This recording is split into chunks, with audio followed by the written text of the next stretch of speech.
restoring our privacy, ending the income tax, abolishing the IRS, and all federal programs that are not required under the Constitution. We've heard from some of the Libertarian parties great upcoming and past shining lights. I want to echo what Mike just said, and that is I have never been prouder to be a Libertarian than I was last night in watching my fellow candidates debate the substance of issues the way no other.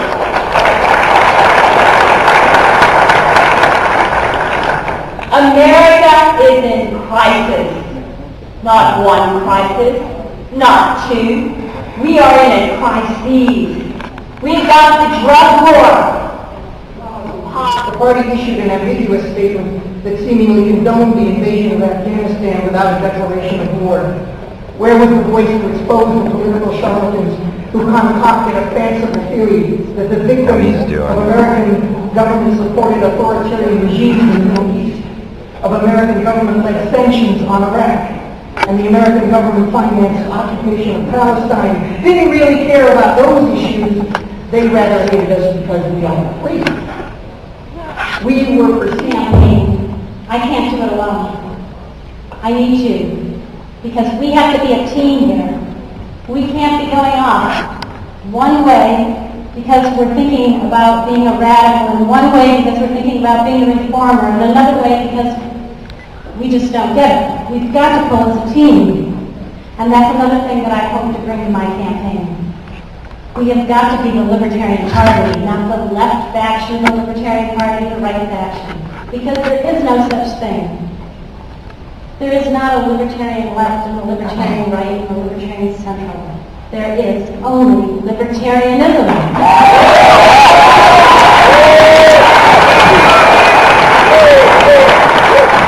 Now, those of you who know me know that I've been running unity campaigns in the 80s.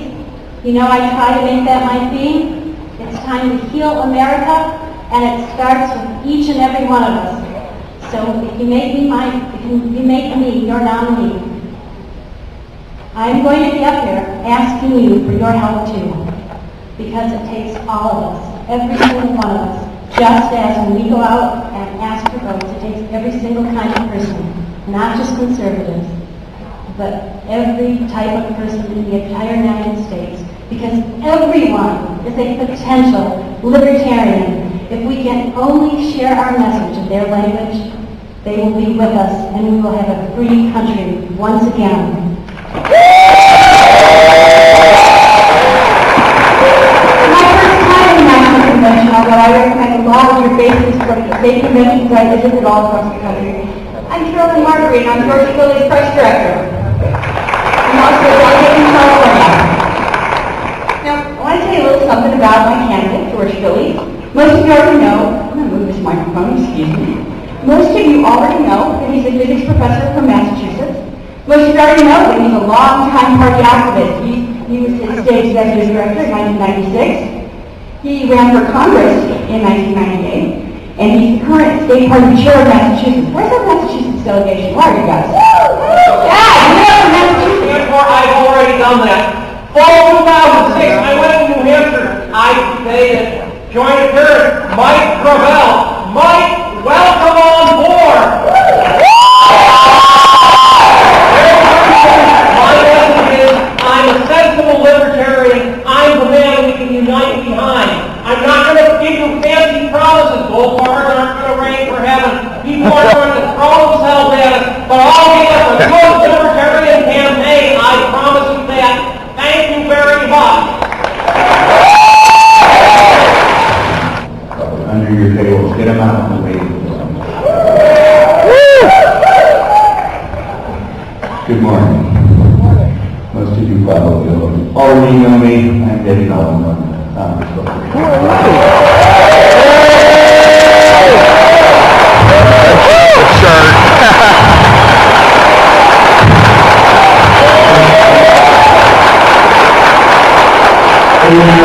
Like most of you, probably all of you who were here in the room last night, I was just so impressed with that panel of candidates. We have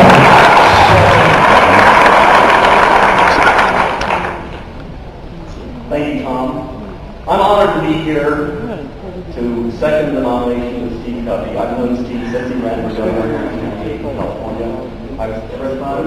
We were raising thousands of dollars to pay lawyers to fight the government, to give him free, once again. It's been 33 years since I've been on this stage. In New York City, they asked me, I don't know why, they asked me to nominate Scotty Boman. Fellow Libertarians and C-SPAN audience, welcome to the second American Revolution. Because that's what it's going to take. And the decision isn't whether or not we should have revolution, because that's coming. The issue is it going to be peaceful or is it going to be violent? And I think that the audience out there in the C-SPAN television world got to see what a civilized and civil society we are here as libertarians. And I'm very, very proud of all of our candidates. They're all outstanding candidates, and they are fully qualified to lead the libertarian revolution. But I think I bring one more thing. 3 letters that are missing from politics. 3 letters that are part and parcel of the Libertarian Party. My friends, I wish you could be here, those of you that are in C-SPAN, I wish you could be here, because this is a party of F-U-N.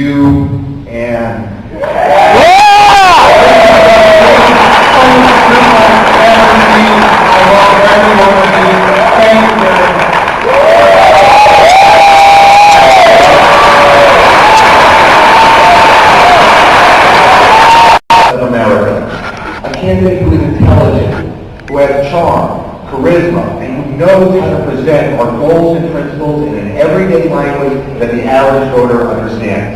This is why I am supporting Michael Jagosi. Not since the late 90s have I seen a candidate with such rock star status. When Michael Jagosi has traveled around the country speaking at libertarian events, people who are not libertarian have come down to hear him speak, meet him in person, support his messaging. Truth be told, I'd rather be Canadian right now than living out of a suitcase. But my libertarian values force me to take action. I need to take action when years after the largest terrorist attack in American history, the Democrats and Republicans have failed to bring the terrorists to justice. Instead, they sacrificed our freedoms because they didn't take the 1,000-plus-page bill because it was labeled the Patriot Act. They need to take action when politicians use deceiving names just to pass legislation. Boy, it's a good thing. It's a good thing Congress decided to tackle our most pressing issue before its recent 14-day vacation, the baseball steroid scandal. Now, there are good people all over this country. Majority of Americans are good, honest, hard-working people. But you wouldn't know it. It might just be unprecedented in American political history. Oh my God, I got a video. Oh my God. You've never heard of a presidential candidate nominating an opponent.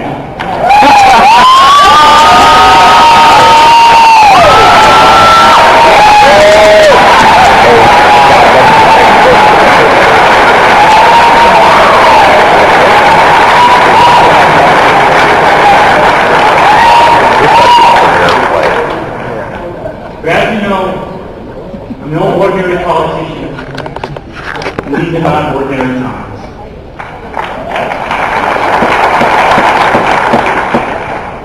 Over the past few months, I've gotten to know Senator Mike Lavelle to be a humanitarian, an American hero, and a true libertarian. I gotta get this up. I never saw Mike speak during the Democratic debates, when he was the only candidate talking about the real problem in this country, the two-party system.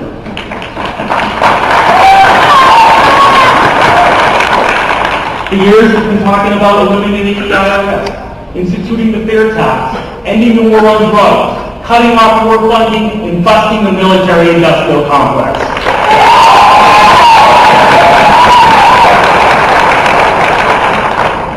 These positions aren't very popular with Democrats and Republicans, but as we all know, Mike Gravel is a bit of a maverick. During his years in the U.S. Senate, he vigorously promoted libertarian values. He introduced a bill to privately build the Alaska pipeline. In '71, he waged a one-man, 5-month filibuster that ended the Vietnam War.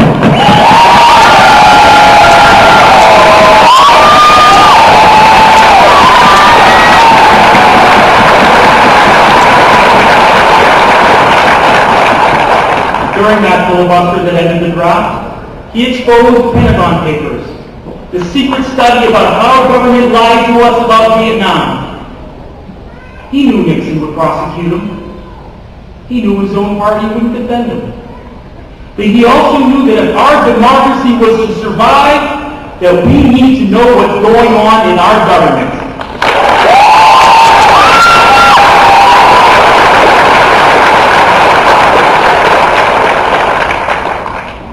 Mike Gravel's extensive experience battling the two parties in the Senate has prepared him to be an effective libertarian president who will be able to fight the special interests and reach across party lines to create real change.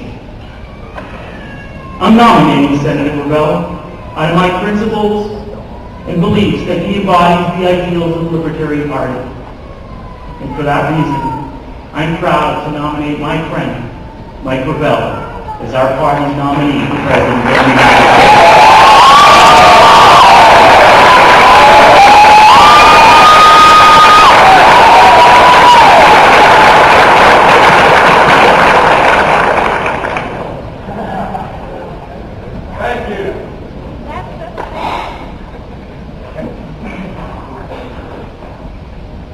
My name is Lynn Gravel-Mosier, and what I love about my father is his integrity and courage. In the U.S. Senate, he stood up to the corrupt Democrats and Republicans. He stood up for peace and civil liberties. I remember as a little girl sitting in the Supreme Court with my mother and brother.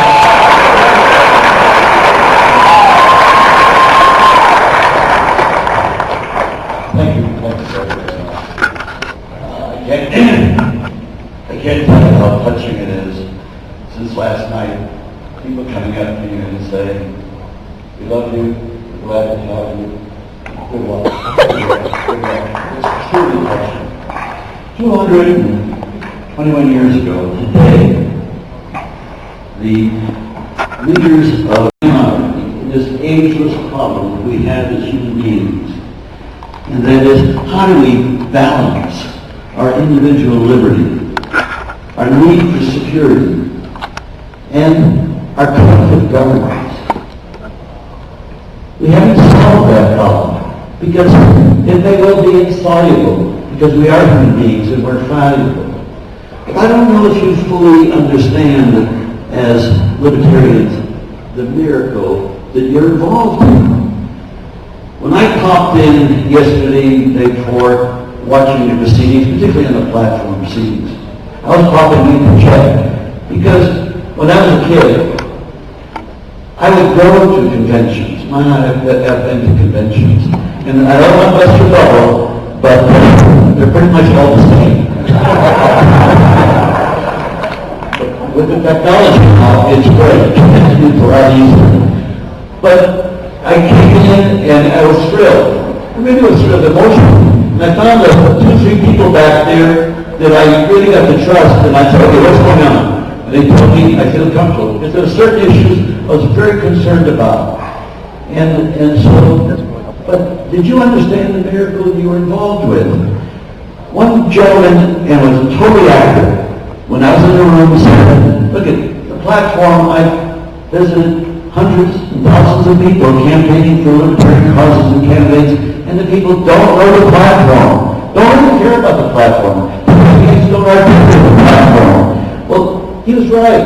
He was right. I know this. He was right. But it didn't go far enough. Because you don't understand or he didn't understand or didn't articulate. Most of them didn't articulate, because I think you intuitively understand. Doing the platform is extremely important. And the platform changes. It changes from convention to convention because we become more knowledgeable. Sometimes we regress.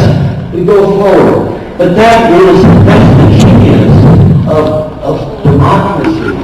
Now, keep in mind, we are all very carried away with our individual sovereignty. But here you come together and you abide by majority rule. You abide by Robert's Rules of Order that are dictated from the platform. That is democracy. Call it rules, call it laws, but that's what can make us work together intelligently. And so, with your platform, and let me point out to you, I've read the previous platform 3 times. There's not a thing in there that makes me uncomfortable. Some of it, they're hard to say, but you know, as a president, you can only accomplish so much. In fact, I was marveled at a statement Jack Kennedy made, and that was when the person came to him and said, "You ought to do this." He said, "Boy, that's a good idea." And he's president now, and I think we ought to get the government to try to go along with it. And that's about the difficulties you have at that level. No, I think we can accomplish certain things. But let me just tell you about the fact that your platform is extremely important. I will carry it. And if you have any suspicions about me, don't worry. Let's talk about 2 that maybe some of you articulate. One, the issue of guns.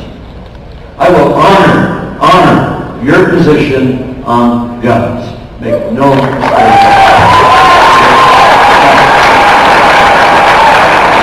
I believe the Second Amendment is the Second Amendment because the First Amendment is free speech and a whole bunch of other things.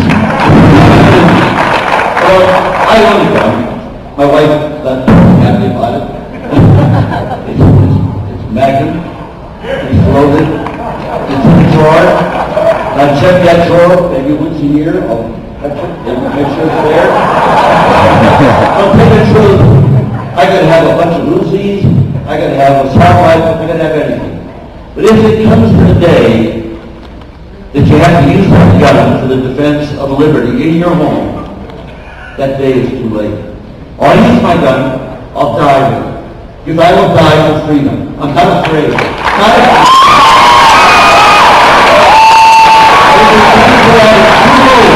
Because you haven't done the work before. And that's the work of this platform that you're fashioning. That's the work that we need to do with the American people and say, we have come too far down the road of denial of our liberty. Our founding fathers created a government. But this government has become an oppressive institution in the hands of the minority. And that's what happens.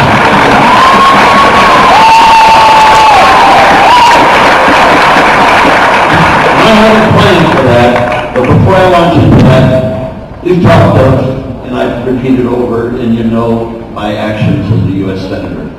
Very public, it's what I'm known for. But let me tell you about a few things that I did in Alaska, if you like stories. I was a freshman. The first thing I accomplished legislatively as a freshman was a Civil Rights Commission. I'll give you an idea on how deep I was.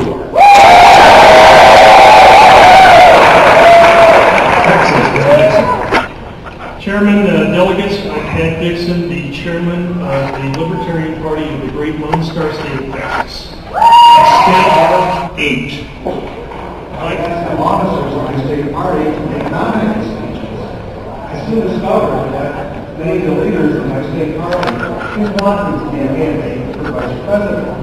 They instead wanted me to again be the state party's candidate for U.S. Senator.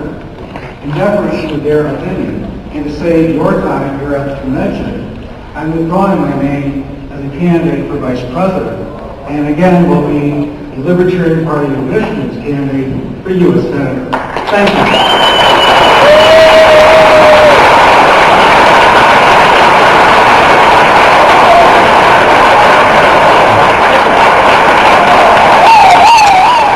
Thank you, Leonard, and best wishes in that endeavor, by all means. Thank you. With Leonard Schwartz's withdrawal, we will have 5 candidates on the ballot. One of those candidates is Steve Covey. Another is Wayne Allen Root, in addition to the 3 people you just heard, because Mr. Covey and Mr. Root did not have vice presidential tokens to Yeah. in as a vice presidential token deadline. Get the video here. So say hi to the camera. There you go. And go and get our winners too. There they go.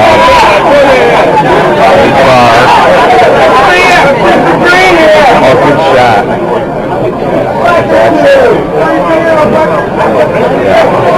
Think about all that.